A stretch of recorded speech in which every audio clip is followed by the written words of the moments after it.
할렐루야.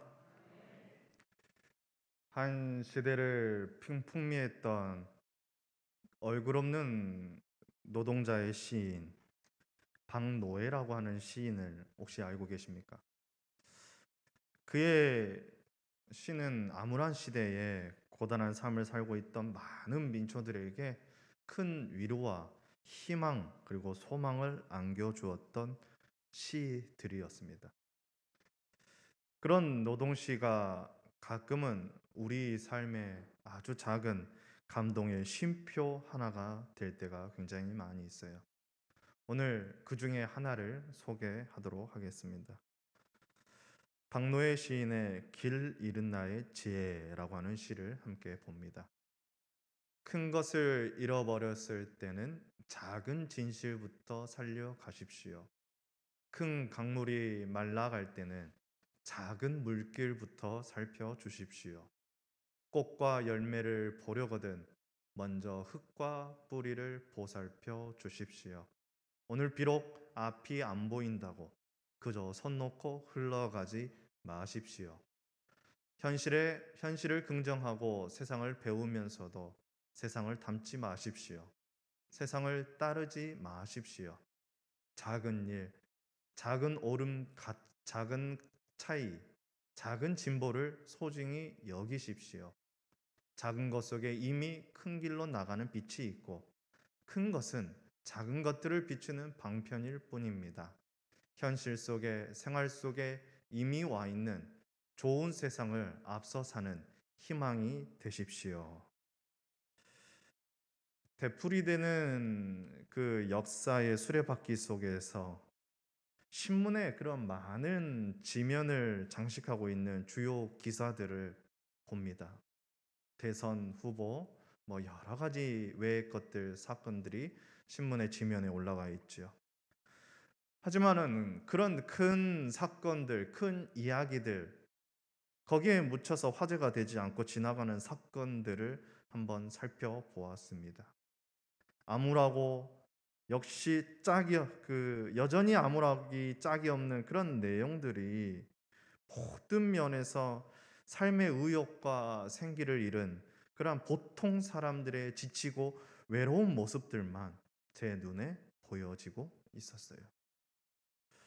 어느 노동자의 죽음이라든지 혹은 산불 소식이라든지 새 아빠의 성폭력, 일련의 사건들을 보면서 참으로 안타깝고 답답한 심정을 느끼지 않을 수가 없었습니다.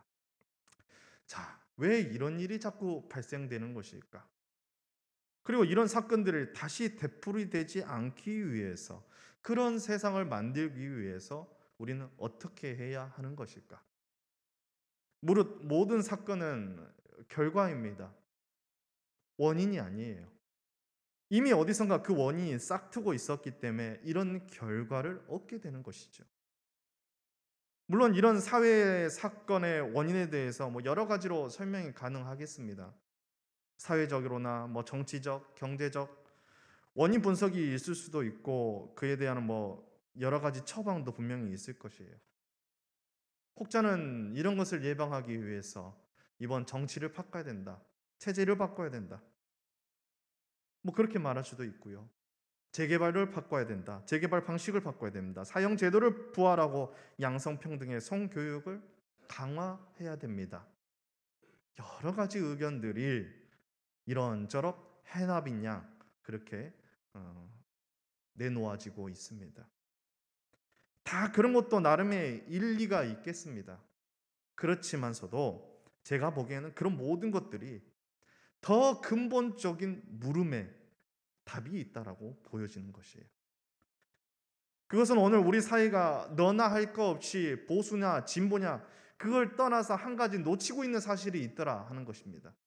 그것은 바로 일상 속에서 숨겨진 거룩, 작은 것들 속에 감추어져 있는 그 진실을 망각하고 어쩌면 우리가 모두가 크고 화려한 것들에서 답을 찾으려고 한다라고 하는 사실이에요. 소위 거대 담론이나 혹은 크고 화려한 어떤 이데올로기 속에서 그 답을 찾으려고 한다라고 하는 것입니다.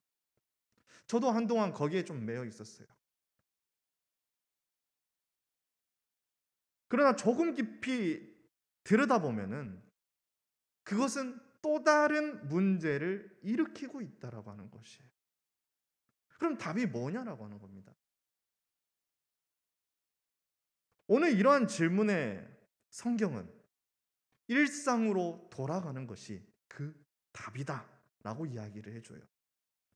아주 작은 것들에서부터 새롭게 시작해보자.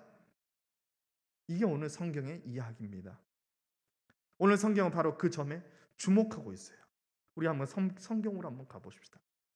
우리가 함께 읽은 오늘 말씀은요, 하나님의 역사 개입은 어디서 시작하느냐, 인간을 구원하는 해방의 역사는 어디서 시작하느냐를 다루고 있는 성서적 증언입니다. 모세, 그는 오늘 하나님을 만나요. 하나님을 만났습니다. 믿는 사람들조차 아주 착각하는 것이 하나 있어요.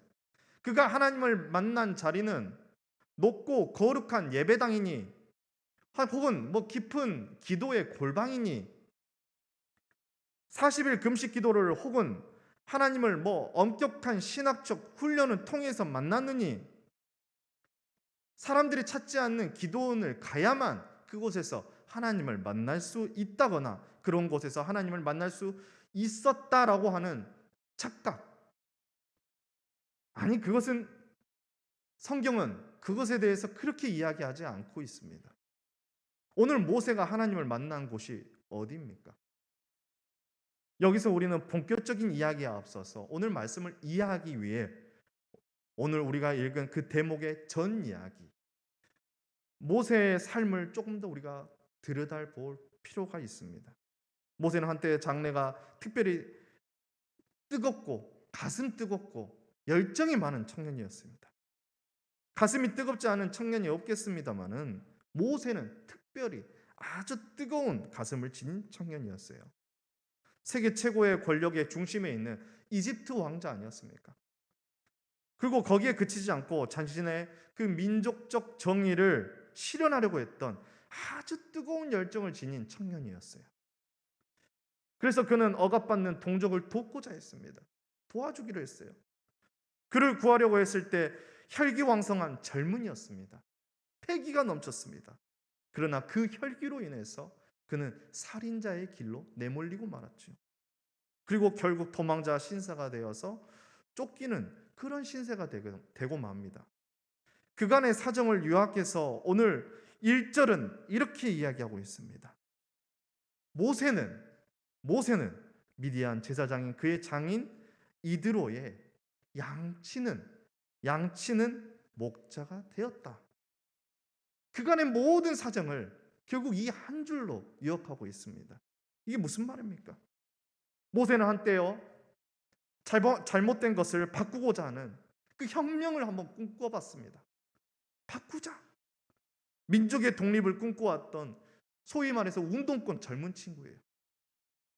근데 그런 운동을 이제 다 접고 장가가고 결혼해서 자리 잡고 직장 다니는 아주 평범한 일반인이 되었습니다. 일반인. 그렇게 작은 혁명에 실패한 모세는 어느덧 성숙해졌고요. 그 혈기를 가지고 세상을 바꿀 수 있는 게 아무것도 없다라고 하는 사실을 깨닫고 나서 아주 깊은 체념에 빠지게 됩니다.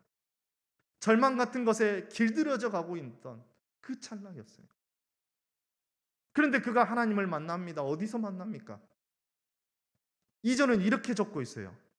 그가 양떼를 몰고 광야를 지나서 하나님의 산, 그 호렙산에 갔을 때 만났다고 그렇게 증언합니다. 이게 무슨 말입니까? 오늘로 보자면요, 목동에게 양떼를 몰고 가는 것, 그것을 우리의 지금 일상적인 말로 표현하면은 출근했다입니다. 출근한 겁니다. 그날도 일상적인 그 출근길. 그런데 바로 그 일상 속에서 그가 누구를 만나냐? 하나님을 만났다고 하는 거예요. 누가 알겠습니까? 이 사실을 누가 알았겠어요? 그의 장인도 그렇고 그의 친구도 그렇고 그 누구도 거기가 거룩한 땅이었다라고 하는 것을 알 길이 없었어요. 모세도 그의 장인도 그의 친구도 그냥 평범하게 다녔던 그 길이었는데 그 길이 거룩한 땅이었다니. 그저 모세의 출근길이었습니다. 여느 날과 다름없이 아침이면 양떼를 몰고 지나가는 그 길이었어요. 그런데 바로 거기서 하나님을 만났고 하나님의 음성을 듣게 됐다라고 하는 사실입니다. 네가 서 있는 그 땅, 그 땅은 거룩한 땅이니 네 발에서 신을 벗으라. 모세가 하나님을 만나기 위해서 어디 먼 곳으로 떠났던 것도 아니에요. 그곳에서 기도를 하기 위해서 몇 날 며칠 머물렀던 것도 아닙니다. 무슨 예배당 꼭대기에 올라가서 그곳에 하나님을 만나기 위해 소리쳤던 것도 아니에요. 살림작파하고 거룩한 목표를 세우기 위해서 무슨 거창한 이념이나 사상에 경도됐을 때도 아닙니다. 그저 매일 같은 출근길, 거기서 그는 하나님을 만났고 그곳에서 하나님의 음성을 들었던 것이에요. 일상 속에 거룩이 숨겨져 있다라고 하는 이야기입니다. 생활 속에서 하나님이 지켜보고 계시다라고 하는 거예요. 이제 다시 한번 물어야 할 때입니다. 하나님을 어디서 만나십니까? 어디 가야 하나님을 만나볼 수 있습니까? 그것은 바로 내 남루한 일상의 자리였다라고 하는 거예요. 모세는 오늘 우리에게 증언하고 있지 않습니까? 나는 하나님을 만났다. 내가 하나님을 만난 그 하나님은 결코 어떠한 거창한 논리나 이론이나 화려한 이념과 어떠한 정치적 의제를 통해서 만난 것이 아니라 내 일상의 자리에서 나 그냥 그렇게 살고 있다가 그 자리에서 어김없이 나의 그 허기진 일상을 묵묵히 감당하려고 할 때 그 길에 하나님을 내가 만났다라고 그렇게 이야기하고 있는 것입니다. 장애를 가진 한 여성이 있었습니다. 두 다리를 모두 쓰지 못하고요. 목발을 의지해야만 하는 그런 장애인이었어요. 그런데 그녀는 그 장애를 무릅쓰고 한의대를 갔고요. 졸업해서 병원을 운영하면서 특별히 그 많은 환자들을 열심히 돌봤다고 합니다. 그녀의 그 헌신적인 치료를 받은 환자들의 추천에 의해서 한국 소아마비협회 3회 봉사상이라고 하는 아주 큰 상을 받게 돼요. 그녀는 장애인을 진료하는 일에 더 각별히 공을 쏟았다라고 합니다. 그녀가 수상하고 나서 어떤 기자가 물어요. 어떻게 해서 그렇게 헌신적인 삶을 살게 됐는지 기자가 물어봤습니다. 그녀가 들려준 이야기는 이런 것이었습니다. 몸이 불편한 그녀는 학교 앞에 자취를 했지만서도 그래도 매일 5분 정도 걸리는 그 거리를 택시를 타고 등교할 수밖에 없었다고 합니다. 그런데 그 5분 동안 만나는 택시 기사들의 태도가 그렇게 다를 수가 없었대요. 어떤 이는 5분 동안 그 몸이 불편한 그녀를 돕기 위해서 전력을 다하는 이가 있었는가 하면은 또 어떤 이는 그 짧은 5분 동안 온갖 짜증과 신경질을 퍼부었다고 그렇게 이야기를 해요. 하루에 아주 짧은 5분입니다. 그 짧은 하루의 5분, 그 경험이 그녀에게 참으로 많은 인생 공부를 시켰다라고 고백을 해요. 인간과 세계에 대한 새로운 눈을 갖게 되었다라고 그렇게 고백합니다. 하루에 5분, 그 짧은 시간 속에 그녀는 남이 알지 못하는 아주 새로운 깨달음을 보았다라고 그렇게 얘기해요. 자, 봅시다요. 우리 시대의 문제들, 이 어지럽고 혼란한 세상의 문제를 치유할 그 희망의 징표가 과연 어디서부터 오냐라고 하는 겁니다. 아주 작은 일상, 바로 거기서부터 시작되는 것이에요. 모두가 화려한 정치적 의제나 거창한 이념과 그런 논리에 매몰될 때 우리는요, 우리의 일상을 성경에 빗대어서 아주 작은 상식, 일상의 그 상식을 회복하는 일에서부터 시작되는 줄로 믿습니다. 오늘날 세상이 어지럽고 혼탁한 이유를 한번 보세요. 무슨 화려한 정치적 수사나 논리가 부족해서가 아닙니다. 똑똑하거나 잘난 사람이 없어서가 아니에요. 부족해서가 아니에요. 사람들이 똑똑해질수록 세상은요, 더 살벌해집니다. 진실로 중요한 것은 그런 것이 아니에요. 최소한의 인간적 배려와 상식 모두가 유치원 때 한 번쯤은 배워봤을 그런 기초적인 것들. 그런 것들 다 내팽개치고 사니까 세상이 어지러워지는 것입니다. 오늘 모세가 증언하듯이 진정한 영적 자각을 통해서 인간의 삶에 희망을 가져오는 그 깨달음이다라고 하는 것은 휘황찬란한 논리나 어마어마한 사건 속에 그런 오묘한 이념, 어떤 그 사상과 제도 그 따위로 오는 것이 아니라 아주 작은 일상 속에서 하나님을 만나고 하나님의 그 거룩을 깨달음으로부터 오게 된다고 하는 것을 오늘 모세는 우리에게 전하고 있습니다. 오늘 신약에서도 알페의 아들 레위가 세간에 앉아 있는 것을 보고 그에게 이르시되 나를 따르라 하시니 일어나 따르니라. 그가 만난 자리가 어디 있습니까? 그냥 지나가시다가 그를 만난 거예요.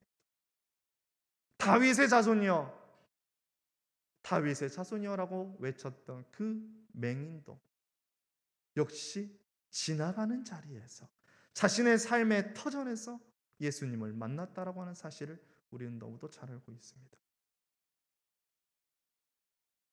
이념 과잉의 시대, 화려한 수사 과잉의 시대, 현란한 이미지 과잉 시대, 우리는 이 일상 속에 감추어진 거룩을 발견할 수 있어야 된다라고 하는 사실이에요. 우리 시대를 어지럽히는 그러한 몹쓸 병의 실체는 바로 구체적인 작은 일상을 존중하지 않는 이념이고 허황한 욕망과 실체 없는 삶의 구호가 되어 있다라고 하는 사실입니다. 정말 우리가 작은 일상, 내 삶의 자리에서 일어나는 그 작은 일상에 성실하고 충실하지 못한 채 도대체 뭐 그렇게 대단한 훌륭한 일을 하려는 그 허황된 생각을 바로잡지 않으면은 우리는 이 시대에 무슨 수를 써서라도 그러한 병들을 고칠 수가 없는 것이지요. 일상의 노력 없이 허황된 아파트 재개발로 내가 큰 돈을 한번 만져보자. 그러한 생각이 용산 참사를 싹트게 만드는 것이고 학동 버스 사고가 고개 들고 나오는 거냐 아니겠느냐라고 하는 거예요. 고통당하는 이들의 가슴을 느낄 수 없고 오히려 내 욕망만 채우려고 한다면은 그러한 강박증이 바로 오늘 대선 이야기에 묻혀 있는 저런 시시콜콜한 사건들은 낳는 거 아니겠느냐라고 하는 거예요. 진정한 거룩은 일상 속에 숨겨져 있더라. 거기가 거룩한 땅이고 하나님은 이 어지러운 세상 속에서 다시 한번 우리를 일깨워주고 있더라 하는 것입니다. 작은 일에 성실한 자 마침내 하나님을 볼 것이다 하는 겁니다. 작은 일상적인 일들 있지 않습니까? 밥 짓고 빨래하고 먹거리 사다 팔고 용접하고 보일러 돌리고 자녀를 교육하는 그런 구체적인 작은 일들 속에서 사실 온 우주를 세우거나 허무는 근본적인 과제가 있다라고 하는 사실입니다. 그렇기 때문에 여러분들 큰 것을 잃어버렸을 때는 작은 진실부터 살려가시길 바랍니다. 큰 강이 말랐거든 작은 물길의 색강부터 한번 살펴보십시오. 꽃과 열매를 보려거든 먼저 흙과 뿌리를 보살펴 주시길 바랍니다. 우리의 작은 일상, 이제 내일부터 시작되겠죠. 내일 아침부터 시작되는 출근길, 등굣길, 그리고 매주 아침 교회에 오는 그 길, 그 길에서 하나님을 만나는 우리가 되기를 간절히 소원합니다. 그 작은 일상 속에서 하나님의 소리를 듣고 하늘의 역사를 이루어 가시는 우리 모두가 되기를 간절히 소망합니다. 거기서부터 진정한 역사의 희망이 싹터 오리라 믿습니다. 이런 믿음과 소망을 가지고 한 주간 또한 주님 앞에 열심히 살아가시는 저와 여러분들 되시기를 간절히 소원합니다.